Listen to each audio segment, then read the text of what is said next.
I grew up in a small southern town surrounded by endless stretches of woods, lakes, and farmland. It was the kind of place that was beautiful in its simplicity, quiet, green, and far from the chaos of cities. But it could also feel like there was nothing to do. If you were a teenager there, your options for fun were limited to whatever you could come up with yourself.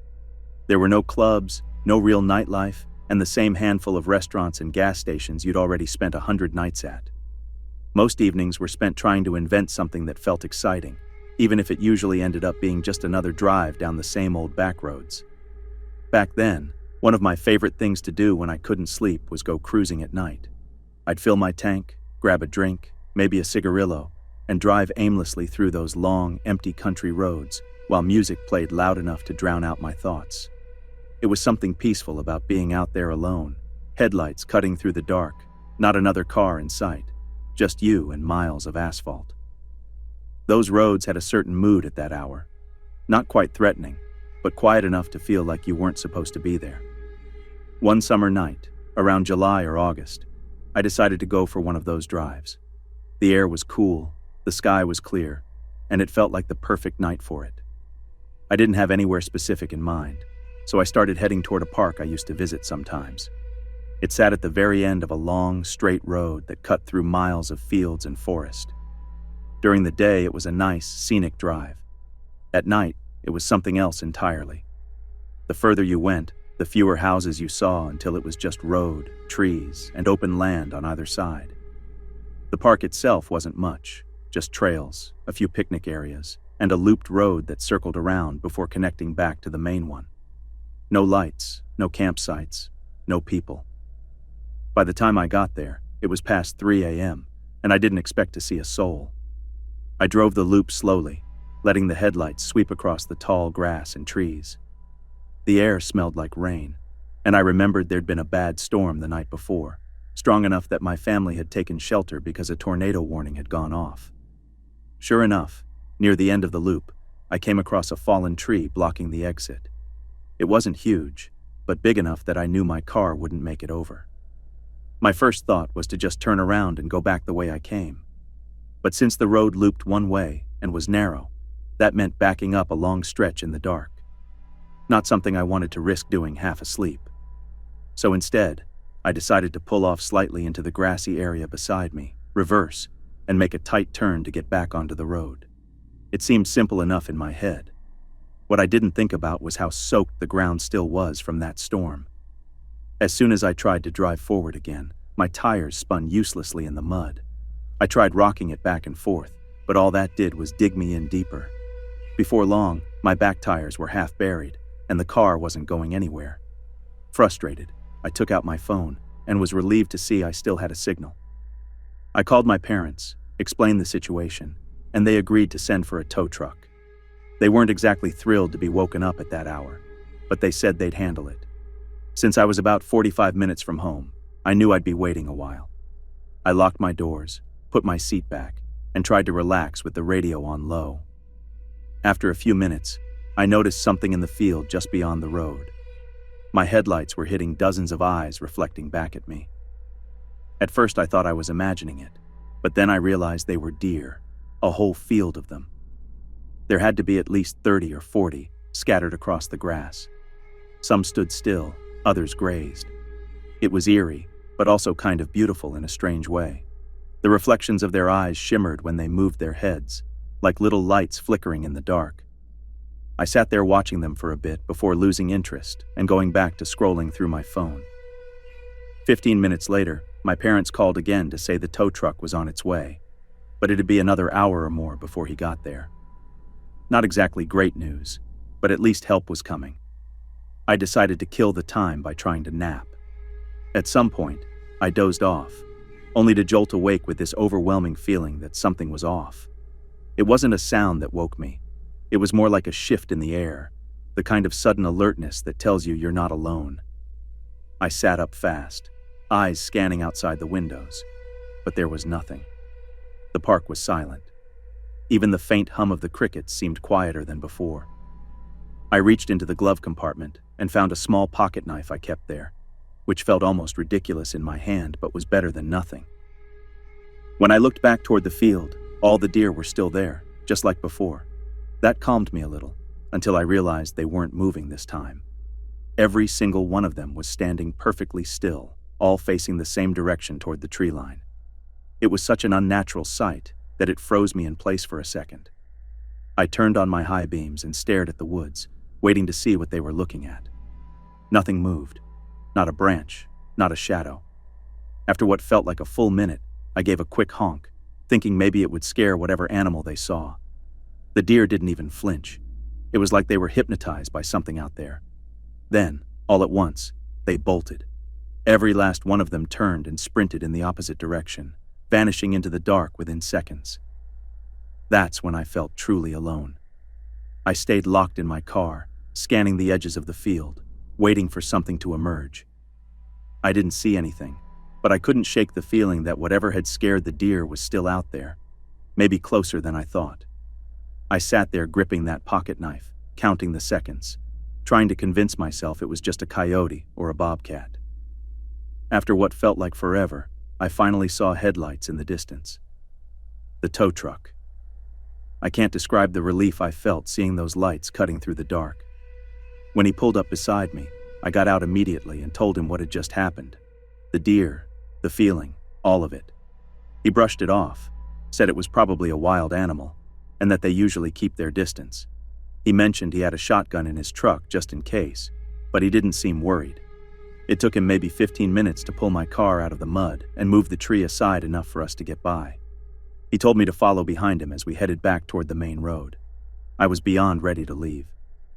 As we started driving, I glanced back in my rearview mirror, mostly just to see that empty stretch of road fade behind us. But that's when I saw him. A man stepped out from the tree line right where my car had been stuck. He walked out into the road and stopped, watching as our vehicles drove away. He didn't move or wave, just stood there, staring. My hands went cold. I kept driving but couldn't take my eyes off that figure in the mirror until the road curved and he disappeared from view. I didn't sleep when I got home. I spent the rest of the night looking up missing person reports, strange news stories, anything that could explain who he might have been. The only thing that made sense was that maybe he was a squatter, someone living out in those woods. Still, that didn't make the situation any less disturbing. He could have come right up to my car while I was asleep. He could have been standing just beyond the reach of my headlights the whole time. I never told my parents that last part. Not until years later, after I'd moved away. Even retelling it as an adult, it still bothered me. I never went back to that park again, not even during the day. And those late-night solo drives that used to clear my head, I stopped doing them too. Because now I know there's a big difference between being alone and just thinking you are.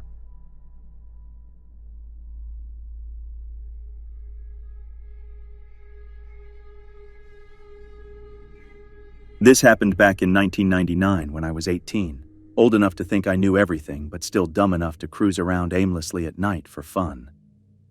I grew up in a small town in Southern California, the kind of place where everything shut down by 10 except the 24-hour pharmacy, a couple of drive-thrus, and one sketchy dive bar that smelled like old cigarettes and spilled beer. So, my friends and I would drive. That was our entertainment, music on the radio, windows down, and nowhere particular to go. That summer, one night stood out and changed how I felt about those aimless drives forever.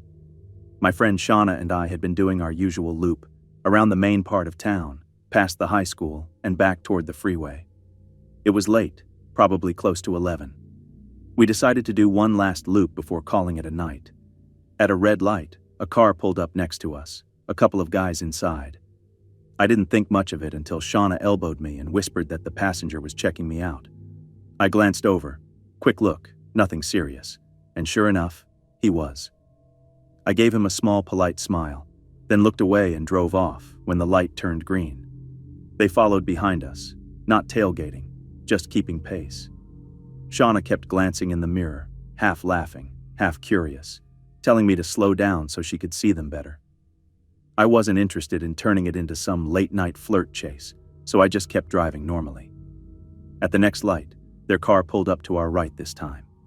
The driver gave Shauna a nod, that kind of "what's up" look, and his passenger leaned forward to see me again. She waved as the light turned green, and we drove off.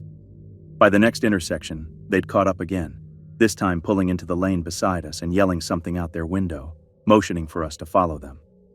They were grinning like it was all a joke, but it instantly felt wrong. It wasn't playful anymore. We both kind of laughed it off nervously. Then I turned toward the freeway to head home. In my mirror, I saw their car make a quick U-turn and start following us. I tried to stay calm and hoped they were just going the same direction, but they stayed close, switching lanes behind us, speeding up, then slowing down. We didn't have cell phones back then, and even though I wasn't certain we were in real danger yet, it felt bad. My gut told me it was. After a few miles, when the freeway got more populated, I tried convincing myself it was nothing. Maybe they were just messing around. We turned up the radio, tried to relax, and thought we'd lost them when we exited a few exits later. But a couple minutes after getting off the freeway, I saw headlights pull off the shoulder behind us, and my heart sank. It was the same car. They had waited for us. They pulled up on the passenger side again, and the driver was shouting through his open window. Shauna tried to yell something back, apologizing, even though we didn't know what for. I focused on the road, trying to keep the car steady, but when I looked over, everything changed. The driver lifted something from his lap and tapped it against his window. A gun. Shauna dropped her seat down instantly, crying. I froze for a second, staring at this guy's face, twisted up with anger, yelling so hard his words didn't even make sense. I could see spit flying against his own window as he waved the gun. My hands were shaking, but I forced myself to think, to do something. There was a fire station near one of the upcoming exits, and that became my only goal. Get there. I floored it, weaving into the fast lane. My car was lighter, and for a few seconds I thought I was losing them. But they caught up. The driver swung into the next lane, still beside us, shouting. The passenger leaned out and started waving what looked like a crowbar, screaming something I couldn't make out. I told Shauna I was getting off at the next exit and going straight to the fire station. She was trembling, barely speaking, but nodded. I don't think I've ever felt such pressure in my life. Knowing someone else's safety was in my hands. As the exit came up, I saw a gap between us and took it, flying off the freeway. For a moment, I thought we'd lost them when their headlights passed by on the freeway. But seconds later, I saw them behind us again. They must have looped around or reversed on the shoulder because there was no other way they could have gotten there so fast. I sped through a red light, hoping to draw attention, but there wasn't another car in sight. They were closing in again, headlights bouncing. Then, suddenly, I heard a loud crash. I looked in the mirror and saw their car had swerved into a mailbox and stopped. The driver jumped out, and for a split second I felt relief, until I heard a gunshot. Shauna sat up and screamed that he was aiming at us. Another shot went off as I made the turn toward the fire station. By some miracle, when we pulled up, there were police cruisers already there. I slammed on the brakes, stumbled out, and started telling them what happened. Halfway through, I got sick from the panic. The officers immediately went after them, and one stayed back to take our statements. I'll never forget how calm she was, telling me I must have done some fine driving to make it out of there in one piece. We found out later that the car they were driving had been stolen, plates and all. They never caught the men, and there weren't any other incidents that we heard about afterward. It's been more than 20 years, and Shauna and I still talk about that night sometimes. We never figured out what those guys wanted, but I know for sure it wasn't anything good.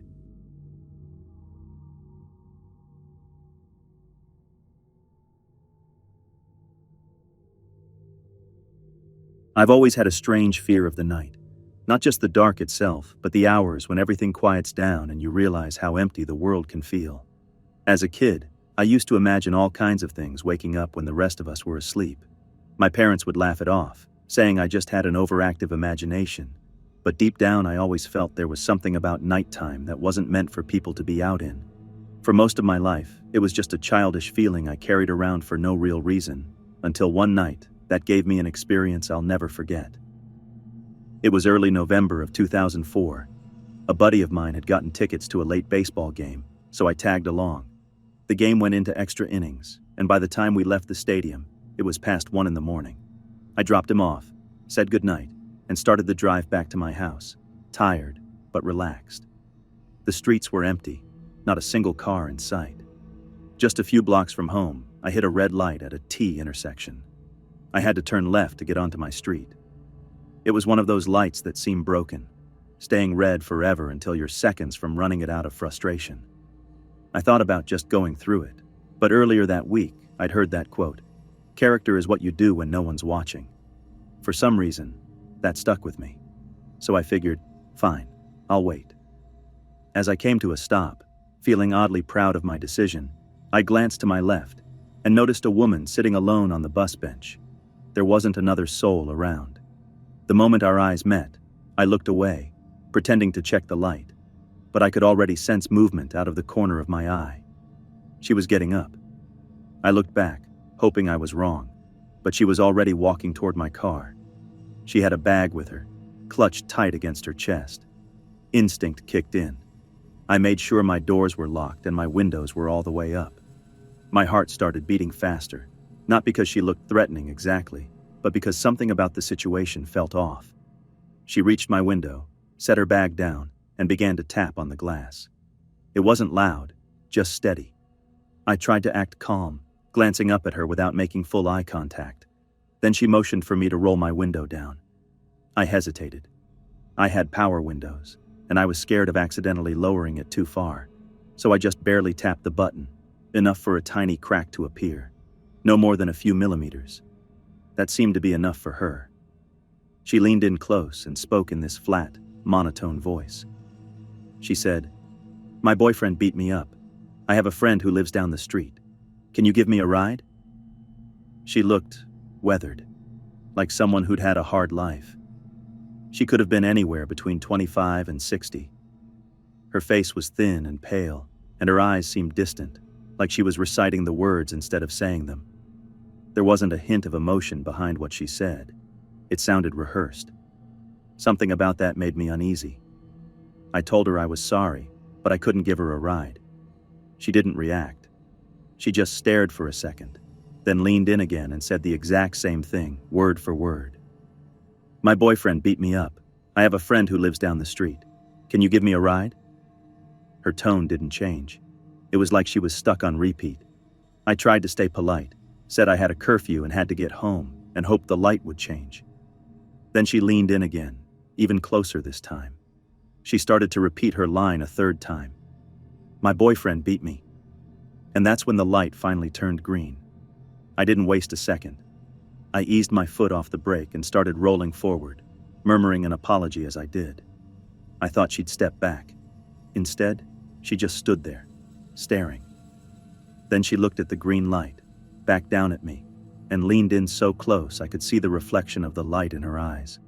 She said, "You made the right decision." Then she turned around, picked up her bag, and walked calmly back toward the bench. I don't even remember making the turn. I just remember the sound of my tires screeching as I sped away. My chest felt tight, and by the time I pulled into my driveway, I completely broke down. I sat there shaking, trying to make sense of what had just happened. I don't know what she meant by those words. Maybe she really was hurt, or maybe there were people waiting nearby, ready to act if I'd opened my door. I'll never know. But that night cemented one thing for me. When it's that late, when the world feels empty and too still, it's best to keep moving. Nothing good waits out there after dark.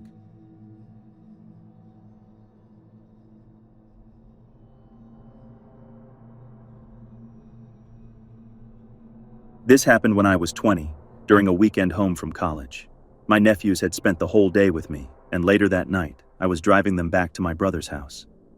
It was a quiet stretch of road I'd driven hundreds of times, surrounded by trees that turned the sharp bend near our neighborhood into a blind curve. At the end of our road was a stop sign, and I remember sitting there for a good minute, waiting. It was dark, and I wanted to be sure nothing was coming around that bend. When I finally eased forward and started accelerating, a car shot past me from the left so fast and so close that the wind shook my little two-door sedan. If it had been a few inches closer, it would have taken my mirror clean off. My heart jumped, but after realizing I was fine, I brushed it off. It was late, and people drove stupid sometimes. I figured that was the end of it. The next stop sign wasn't far, less than a quarter mile, and I was already thinking about getting the boys home and heading back to my place to crash. But when I rolled up to that next intersection, I realized the same car that nearly sideswiped me was parked right in the middle of the road. The driver's door was open, and this massive guy, had to be at least 6 feet tall and well over 300 pounds, was standing there waving me toward him. At that moment, I froze. I was a 20-year-old woman, 5'6", maybe 120 pounds on a good day. I had my 2 nephews in the back seat, 5 and 8 years old, and we were boxed in on a dark country road. The man didn't look angry exactly, but there was something in the way he waved me forward that set off alarms in my head. It wasn't friendly. It was expectant, like he wanted me to come closer so he could get a better look. Instead, I threw the car in reverse and backed up about 100 feet. I just sat there for a while, headlights cutting through the dark, watching him. Eventually, he got back in his car. I waited another minute, then slowly pulled forward again, thinking it was over. I made it down the road to the convenience store at the corner and felt myself relax a little as I passed under its lights. That's when I glanced in my mirror and saw headlights pull out from the parking lot behind me. It was him. The sound of his engine caught up quickly, and that's when the fear really hit. I didn't want to turn around and head back home. I didn't want him knowing where I lived, so I kept driving straight, telling the boys it was fine, just a long ride. My hands were slick on the steering wheel, and every time I looked up, those headlights were still there. When I finally got to my brother's neighborhood, I turned in fast and parked in front of his house. I walked the boys inside, told my brother about the man following us, and tried to shake off the adrenaline. My brother had been half asleep, so it didn't really hit him right away. I said goodbye and got back in my car to drive home, still nervous but thinking maybe the guy had gone. But when I turned off his street, those same headlights appeared again. He was still following me. This time, I didn't hold back. I slammed my foot on the gas, the little Mitsubishi whining as I tore down the road. The hill behind my brother's house came up fast, and when I hit the top, I swear all 4 wheels lifted off the ground. My brother must have seen me fly past because by the time I looped around toward his driveway again, he was already outside. He backed his Jeep across the street, blocking the road so the guy couldn't get near me. My brother got out and started walking toward the man's car. The guy stopped, rolled his window down, and in this calm, steady voice said, "I just followed her to tell her not to pull out in front of people. She could have been hurt." That's all he said. He pulled around the Jeep like nothing had happened and drove off. My brother came back toward me, shaking his head, and said he'd follow me home just in case. But before I could even turn my car around, the same guy came back again, driving slow. He rolled down his window and asked my brother how to get out of the neighborhood. My brother didn't even flinch. He just looked him dead in the eye and said, "I don't know, Hoss. You should have thought about that before you followed my sister and scared the hell out of her and my kids." The man didn't say another word. He drove off into the dark, and that was the last time I ever saw his car. After that night, I didn't drive anywhere alone after dark. Not while I was home that year.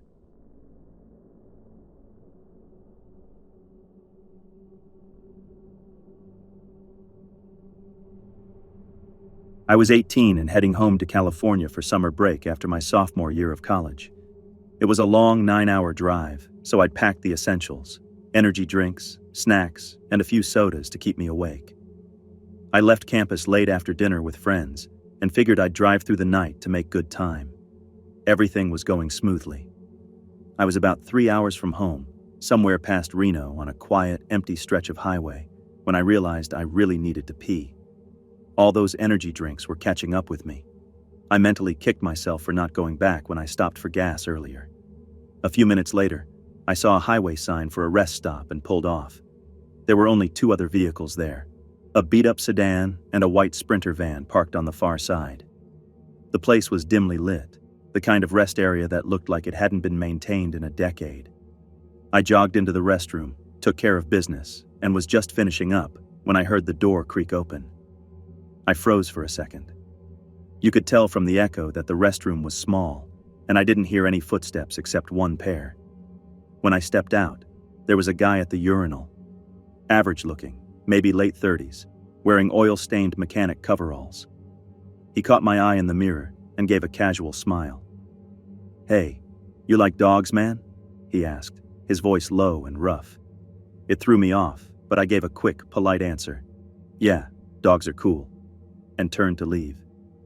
That's when I realized he was following right behind me, still talking. "I just got a new puppy," he said. "He's real cute. You want to see him?" My stomach tightened. His tone had shifted from friendly to something else. I kept walking, keys in one hand, phone in the other. I didn't look back. "Nah, man, I gotta get going," I said, trying to sound casual. He didn't take the hint. As I reached my car and started to pull the door shut, his hand shot out and grabbed it. The guy was stronger than he looked and pushed against the door, trying to wedge it open. That's when he said it, his voice flat and cold. "By the time the cops get here, you'll already be dead." My heart dropped. I kicked out hard, catching him square in the stomach. He stumbled backward, landing on the pavement with a grunt. I slammed the door, hit the lock, and floored it out of there.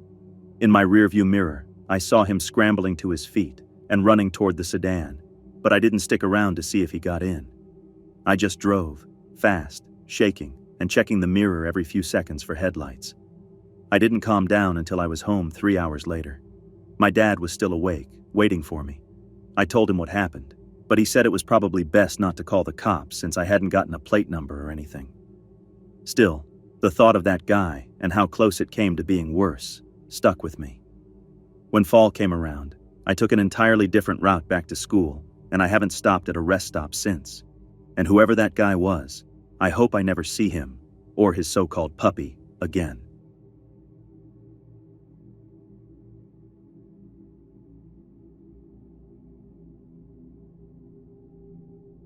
Last summer, my best friend Jay and I went through a phase where we were constantly dyeing our hair. Every few weeks, we'd end up at Sally's Beauty Supply picking out new colors, bleach, or toner. One Wednesday night in late August, we decided to go bold and try a mix of blue and green on my hair. So, of course, around 8 that evening, we headed to our local Sally's. When we pulled into the parking lot, I noticed a guy leaning against his car near the entrance, smoking a cigarette. Nothing unusual at first, just someone hanging around outside. The store was in a small strip mall with a few other places still open, so it didn't feel unsafe. Jay and I went in, grabbed our stuff, and after about 10 minutes, we were walking back out with a bag full of dye and bleach. That's when I noticed he was still there. Same spot, same cigarette. But this time he wasn't just standing around, he was watching us. His eyes followed us all the way to my car. I brushed it off, not wanting to sound paranoid, and told Jay to get in. As soon as I pulled out of the parking space, I glanced in my rearview mirror and saw him get into his car and pull out too. I tried to rationalize it. Maybe he was just leaving. Maybe he lived nearby. But then he stayed right behind us, matching every turn. Jay didn't notice anything until I slowed down at a stoplight and saw him almost hit another car just to stay on our tail. That's when I told her someone was following us. We tried switching lanes and speeding up, but every time I did, he did too. His headlights flashed at us over and over, and he started waving his arm out the window like he was trying to get our attention. I was gripping the wheel, heart pounding, trying to think of somewhere safe to go. I made a few random turns to see if he'd keep following, but he stayed right behind us. Eventually, the road split into 2 lanes, one that continued straight and one that veered off onto the highway.